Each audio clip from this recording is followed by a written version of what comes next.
Hi, hello, welcome back to my YouTube channel. আমি এতিয়া মহা মৃত্যুঞ্জয় মন্দিৰত আছোঁ। আমাৰ ৰিয়েল ভইচটো ভাল নোহোৱাৰ কাৰণে অডিঅ' কৰি দিয়া গৈছে। আপোনালোকক দেখাই আছোঁ মহা মৃত্যুঞ্জয় মন্দিৰত গৈছিলোঁ। এয়া শৰাই লৈ গৈছোঁ, শৰাই দিবলৈ গৈছোঁ। বহুত গৰম আছিলে, গৰমত ভইচবোৰ ভাল নাহিলে।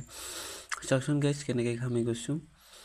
মানে এনেকুৱা গৰম মাৰ্বল পাথৰবোৰত ভৰি ৰাখিব পৰা নাই, মানে যেন তেনে ভিডিঅ'টো বনাই গৈছোঁ আৰু চাওকচোন কেনেকৈ ঘামি গৈছোঁ।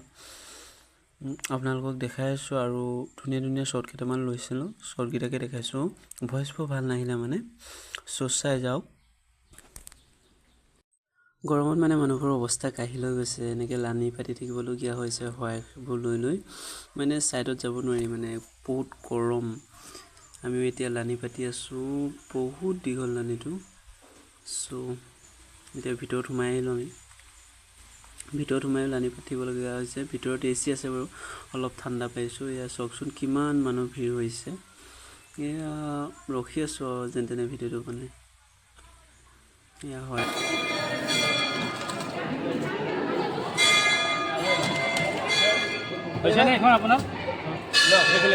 আমি এতিয়া মহা মৃত্যুঞ্জয় মন্দিৰ মাজত মানে প্ৰসাদ খাবৰ কাৰণে বহি আছোঁ।